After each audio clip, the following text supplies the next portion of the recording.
What's going on, everyone? Welcome to the latest episode of Can I Kick It FC. This is your host, as always, Elliot Barr. The show is brought to you by 2 Cents FC Network. And joining me today is the head coach of SFC Tulsa. I was about to mess that up. Coach Michael Nsien. How are you doing, sir? I'm blessed, man. Just got home. I was on the field for a two-a-day today, so it's cold out. So it's good to be in home now. We're talking, so good to catch up. Thank you for having me. No problem. So, how are those 2 days going for y'all? I know, like preseason starting up. Definitely season starts fairly soon, right? Like in 18 days, right? Yeah, I think March 12th is the first game. So we just got back from Tucson. Did a road trip there to play a couple games. So we're at the end of the two-a-day stage now. I think this is our last one. So we're just grinding it out, just trying to get as best prepared mentally and physically for the season. Or if 2 days are anything like how they were for me when I was playing football, I'm pretty sure they are grueling and coaches are giving instructions that you're like, what is this? Yeah. Yeah, it's probably a lot for the players to take. I mean, we had video this morning, a session, then they had strength and conditioning, then we came back and did another session. So not just physically, I'm sure mentally, it's a lot to accept. So we're patient, we understand that, and we just want the players to know it's about them and getting them to where they need to be to perform. So we have to be patient and understand that. Okay. Well, let's take it back a little bit. How did you get started in soccer? Like, what made you fall in love with the game? Well, first, my dad is an immigrant from Nigeria, so when he came to the U.S. and had me, then I think his passion was always to be a part of the game.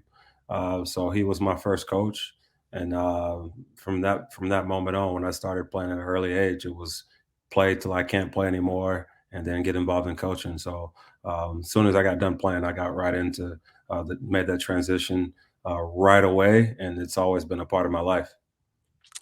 Okay. So, did you start off playing? Like, how was your playing career going for you? Or did you always know, like, I'm probably going to be a coach? No, I played. So my dad started a club here in Tulsa. Actually, I'm born and raised in Tulsa. He started a club when I was, I don't know, 5, 6 years old. Played for him, and then had a lot of good coaches that kind of inspired me to always push for more. Then I played at the University of Dayton. After that, I was with LA Galaxy, and then I played for Portland Timbers. So, and then career wound down after that, and then it was time to move on. So jumped right away into coaching. Being born and raised in Tulsa and now coaching the team, that the USL Championship team, how special is that for you? Yeah, I mean, it's like anything; it has its pros and cons. I'd say uh, the pro is, I mean, I imagine every coach wants to succeed at the highest level possible, but having a kind of emotional attachment to the city to perform probably puts a little extra weight of burden on it. But I mean, I think that's a good thing. I mean, that's one of those things I wanted to succeed. If I was just a fan or just another local coach in the city, I would want this thing to go well. So to actually be at the helm, it's important that I succeed here, and that it works for the city, this community, and obviously African American coaches like myself. All those things play a part in succeeding. And to mention about that, you are one of the few African American coaches in USL, also kind of like the whole system of soccer here in America. Can you Mhm. just tell the listeners like why that is so important and what are some of the challenges you might have faced or overcame? Yeah, I think just to get the opportunity to get a foot in the door. I mean, opportunity is what anybody wants in life, is to know that I had a fair chance, a fair shake at something. I was fortunate that I was in a place where a head coach gave me an opportunity as an assistant, and when he was let go, the club gave me an opportunity for me to attempt to move the club forward. And it's not everyone. I mean, in that moment, I was searching and thinking, would it ever happen to me that I would get a chance? Just continued to work hard and found my way through it. But I would say, kind of that pressure, that burden from us that are in this ecosystem, we probably feel like we have to succeed for that particular reason. And I know we always feel like that window is small for us. That if it doesn't work, you might not get that opportunity again. because you don't know where the next chance is coming from. Where some coaches get the opportunity to bounce and move around a little bit, it's hard to even get in. So it's like you want to grab it with both hands. So I have a ton of respect for all guys that are, and not just coaches, whether it's players, and we're starting to get some guys in front office positions, and we need those guys to help and um, continue to encourage us to keep going. So I think that's important as well. Is like every once in a while I get a call from whether it's a guy in MLS or something like that to say, hey, keep going. You never know where it can take you. Just to stay inspired. And that's the toughest part for a lot of people is when you don't see that door open, um, to continue to grind and to try to keep pushing and opening doors. I think there's something that kind of goes understated. We were talking about like how do we bring more African Americans into the sport? Obviously, you do playing the game, but not everyone can be a player. Some people might want to go in the front office and coaching roles and whatnot. But there seems like there's barriers in place about like how expensive it is to like do the coaching licenses, Yeah. or how about like not knowing the right people to get a spot within a front office. Um, just your own personal experience. I'm pretty sure you went through it. What were some of the barriers like you had to go through, and how did you overcome them? Yeah, on the coaching license. I mean, I have my pro license in the U.S. I have my A license in Europe. Like it wasn't something that someone told me to do.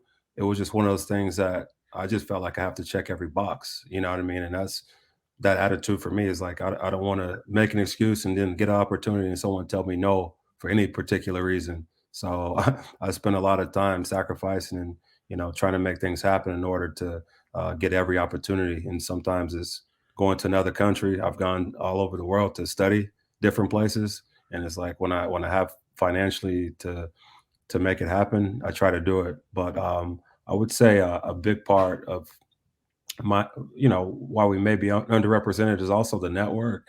Like it's tough to get in, and to brush shoulders with guys that make those decisions, and sometimes we just have to step out of our comfort zone and to try to push and make those things happen and put ourselves in those situations. No one told me to go and study in Benfica or Sporting in Portugal, but I went, I made connections there, and then the world is small. Someone knows someone, then all of a sudden the name bounces around a little bit and it opens more doors. So I know all these things are tough, financially, but it's important that if it's something that you inspire to do, you make those sacrifices as much as possible, and then when you get there, you just have to be open and try to have conversations with people that sometimes don't always look like you. I know I was going to ask you like what was your favorite place to go study at, but you mentioned that you went to Sporting, you went to Sporting and Benfica to study. So how was that whole experience? Man, I like the Portuguese culture, one because like it's Europe, but it's that I think they're a little bit economically depressed a little bit. So you see a grind and a work ethic in people, and they have a lot of African people that migrate there. So it's like it's kind of it's an interesting like place because it's diverse in terms of the people. A lot of Brazilians move there as well, so it's like it has a nice little flavor, and the guys are hungry and they produce some of the best coaches in the world already. So it's like that must be an interesting place to study. But it's their work there. They're on the grind consistently there. So it was good to go there. I've gone to England and other places as well, but Portugal has been one of my favorite places to study. So when you talk about studying, like what kind of things are you studying over there? Are you kind of just going over tactics or learning about like how the game was developed there? I'm thinking Yeah, about this as a teacher, so I'm trying to get a better yeah, understanding. yeah. As a teacher, I mean, that's the business of coaching as well. You just want to see.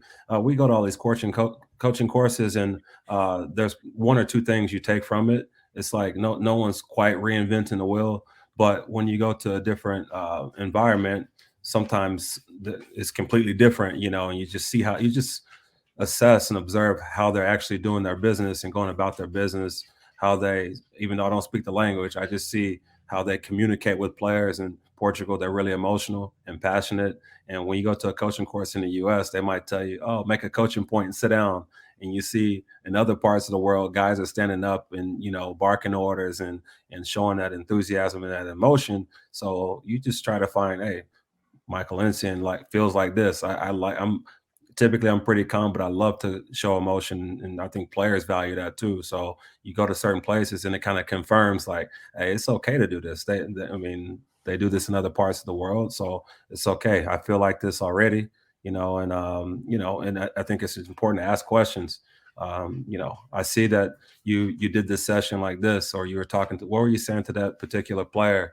And how do you deal with players that are maybe not playing or things like that? Just asking questions and and seeing the response that these guys have. It's always interesting.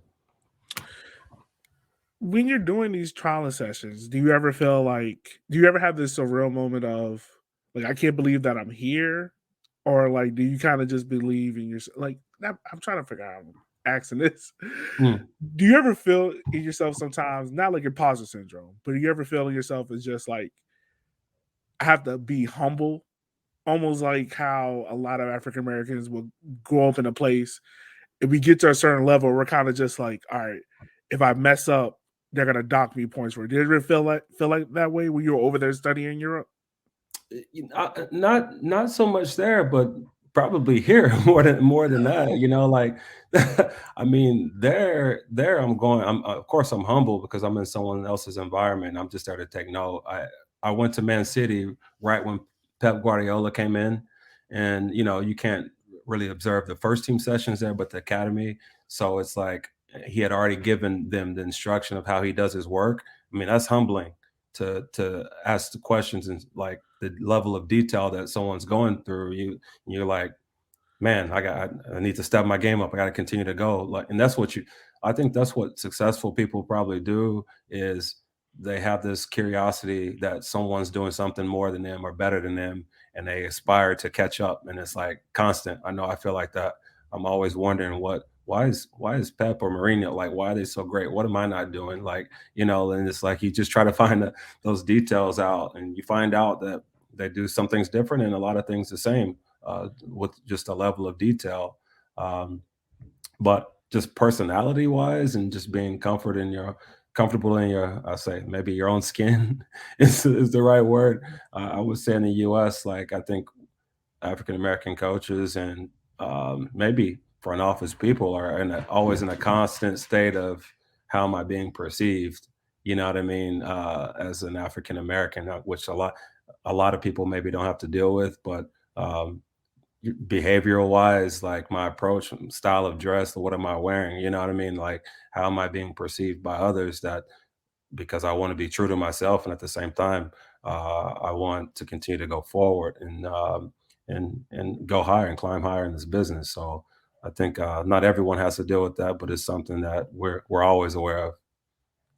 Coming back here stateside, why is it so difficult to get a higher up coaching badge? I mean, obviously we know the price, but why are some of those barriers there put in place where we're trying to make the game so accessible?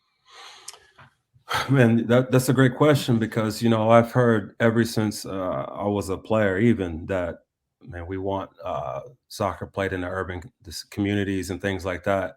But meanwhile, you don't have a lot of coaches that look like people from those communities there. And trust me, I know I won't say names. There's certain coaches that I know can't go to the area where I grew up in and run a coaching course or clinic there. You know what I mean? It just wouldn't be taken well. Like if you want the people from those communities to take part, I mean, you should probably invest. My opinion, they should be fast tracking African American coaches because they want people like them to go back to their community to make sure that they're getting players from that community. So how do we there's always this talk of this huge budget or balance in US soccer financially. There's this money there. I mean, they should be finding coaches that they think could help us get to the next level and invest in African American coaches or minority coaches because I think that's a barrier. The entry point is a huge barrier. Yeah, it is definitely a huge barrier. I tried to go through the whole process, and I got to a certain point where I was just like, I can't afford to pay this. Yeah, no, and not just that, like, and then you have to, if you have another 9 to 5, you have to take a lot of time off, and then it's a sticky situation there too. But I made a commitment to be a coach early, so it was one of those things that I always try wherever I was working, even in the youth space. It's like, all right, if I'm working for you, then you have to pay for my coaching licenses.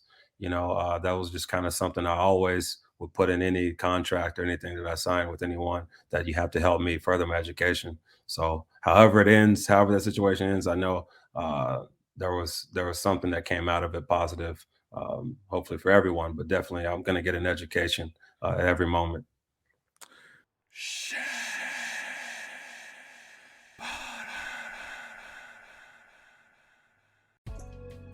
Hello, and welcome to episode 37 of Shea Butter FC, a podcast by, for, and about Black women in soccer, featuring your hosts, Sky and Sills. This week, we recap the She Believes Cup and our time in Carson, California to watch the matches as media members. Next, we recap some of the other international competitions in women's soccer. Then we bring back our Shea Butter superlatives to highlight the success of Black players in WOSO over the international break. And finally, we bring you our hits and riffs and rants and raves of the week.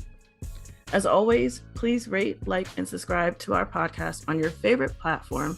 And don't forget to follow us on Twitter and Instagram at SBFC_podcast. Lastly, please check out our website, www.sheabutterfc.com, for some of our latest and exclusive content. Until next time, we'll see you when we see you.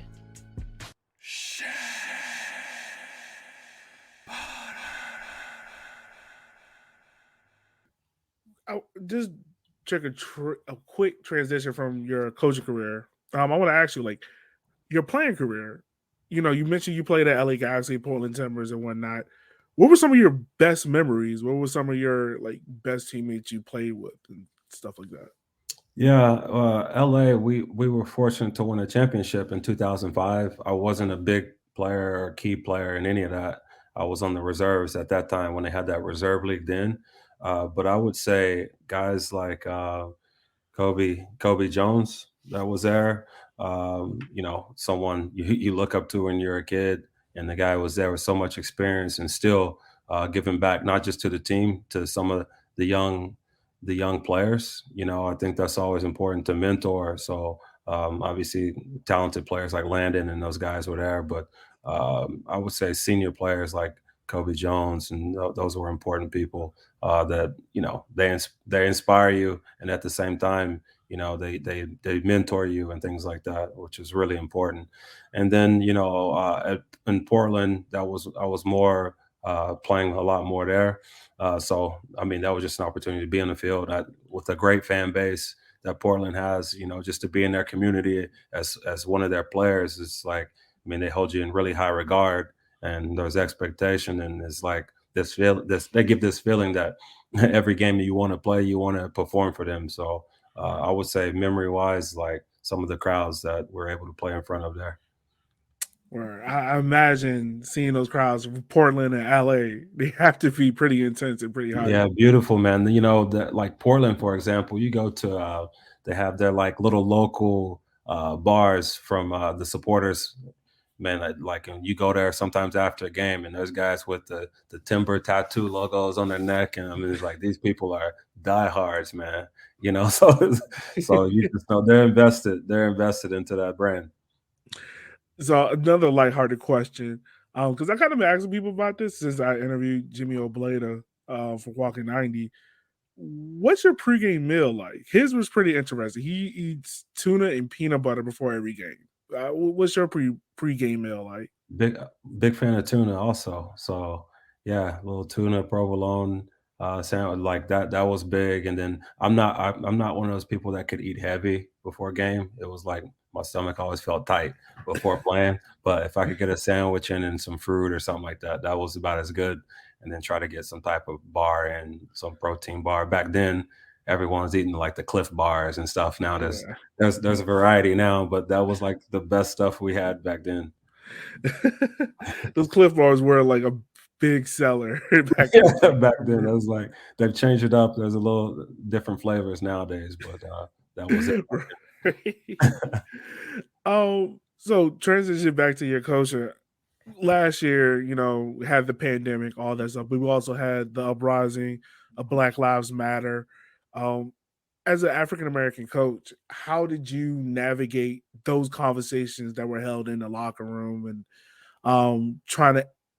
I mean, almost every African American working in sports had to go through this as well of educating those around us that were just now having their eyes awakened to stuff that we've seen going on for years. Yeah, I mean, obviously the last 2 years have been heavy, and just in terms of like all the deaths, the tragedies that have happened, one including the pandemic, and then for us in Tulsa, 2021, we had the centennial of the race massacre during all that, the 1921 race massacre that happened in Tulsa, which my players, when they first came last year, I made them go on the tour and get to understand what that's about and the history of the city. I think the best thing for me as an African American coach, I think the players are one comfortable coming to me, and I not afraid that I would misstep anything that I said or any of my actions because I'm kind of convicted by what I believe.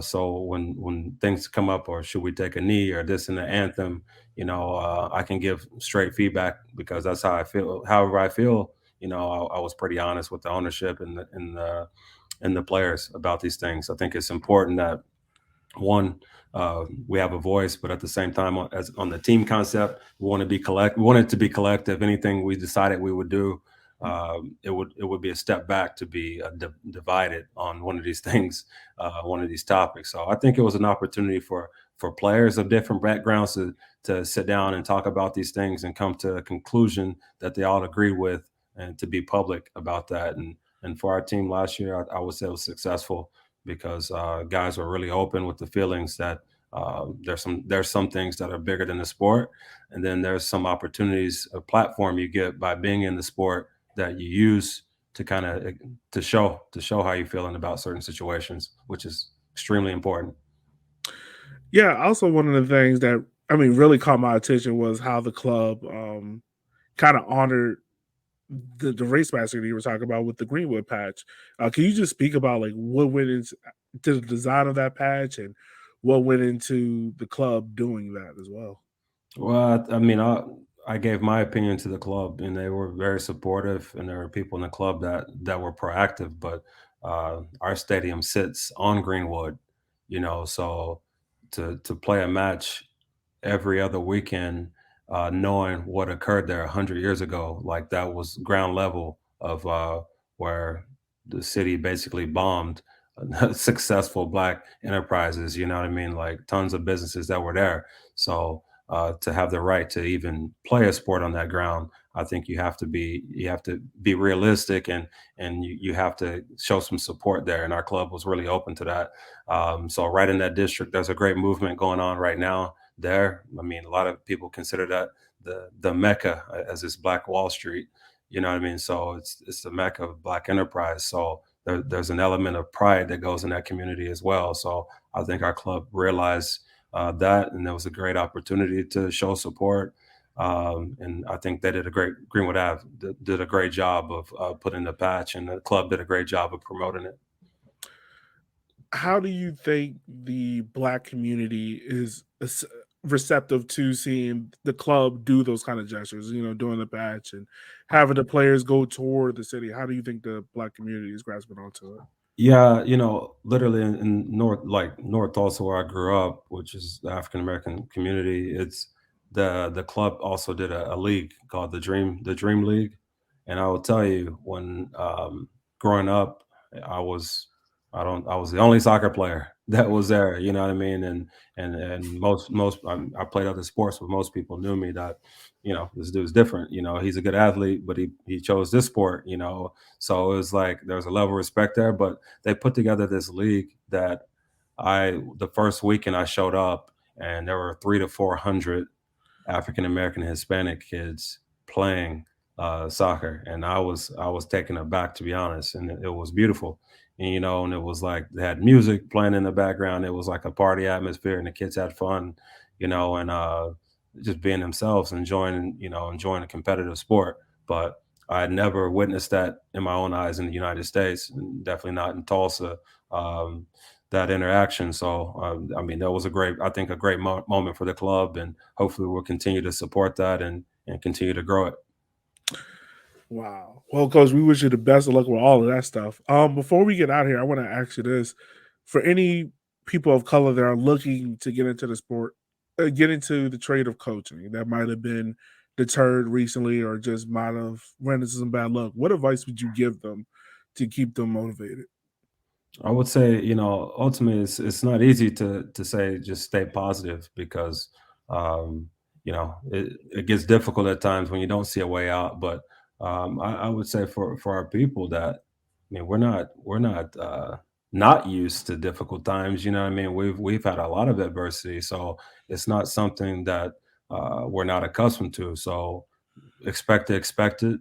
It's not easy. So a lot of a lot of what you have to do, you do it on your own 2 feet. And sometimes you're fortunate enough that someone will reach out and encourage you. So if I can ever be one of those people, I'll always try to take the time when people reach out to me to be supportive. And there's other people before me that have done that.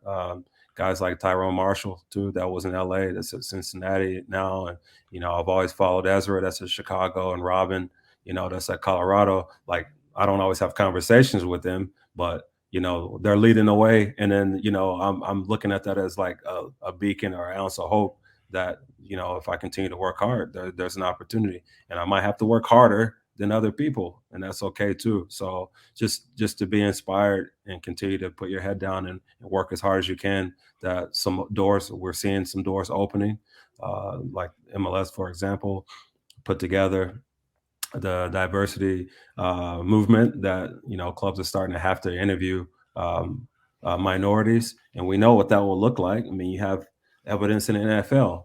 Hmm. Guys like me might be doing a lot of interviews and still might not get a job, right away. But it's about networking, taking advantage of that opportunity. And I can't get 20 interviews and be frustrated. I have to be thankful for that practice, and maybe interview 21. Things might go my way, and everyone needs to consider that. It's like, yeah, it can be defeating at times, but just to stay hungry and just to continue to try to move forward. That's the options, and continue to try to build that network. I mean, there's a lot of us that are working now, and we need to do better by staying in contact with each other and trying to lift each other as well. Oh, there's one last question I wanted to ask you that kind of just popped in my head about the Black Players for Change initiative and the USL Black Players Association. Seeing those two organizations come about, and also the Black Players for Women, I believe it's called. I can't remember the exact name, but seeing those three organizations kind of get formed over the last 2 years, how does that make you feel, and what is their importance within the ecosystem of soccer here in America?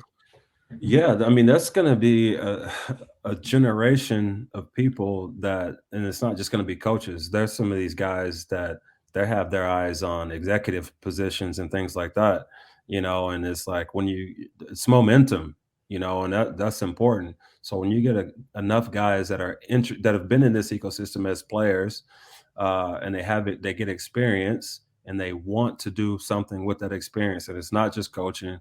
And they'll make they'll have their own network. This is what they're doing right now. And if these guys become executives, maybe they put their hand out and bring someone else through the door, and that'll happen over and over again. And before you know it, there's a lot more diversity, not in these front offices and on the technical side, because there's just a network of trust that this person has played the game. He has a good work rate. He aspires just like you do. He's hungry to have success like you do, and there's a level of intelligence that that this person has, and that's the main thing, is just continue to build some momentum and to grow that network. Well, Coach, I just want to say thank you for all of that because that's an amazing part to end on the show on. First of all, I just want to say thank you for taking the time out of your day. I know we talked about it before. You had the busy tour days for coming on the I show and dropping some wisdom and some gems on us. Yeah, no, I appreciate it, man. I appreciate you, having a platform and asking these questions and getting the word out about, the reality of sport. And there's a long way to go, but there are some positives, and we continue to build and we stay hungry and keep working. But no, I appreciate you as well. Thank you, Coach. That makes me feel better about myself today. Where can everyone reach out to you, and if they have any questions, where can they get in contact with you at? Yeah, my email is mncn at fctulsa.com. And then I'm also on Instagram at Michael N6. You can reach me on that. And I have Facebook as well, my full name. Me and my dad share a name, so make sure it's a different one. But he could probably point you in my direction anyways. But, I try to do the best I can. Like, we're all busy. But a big part of why I do what I do is to try to pave the way for someone else. So I'll always try to spend that time when I can. Right. Well, as always, listeners, we want to say thank you for taking the time out of your day for listening to our show, because without you, it wouldn't be us. So as always, be safe and be easy. We will check you guys out.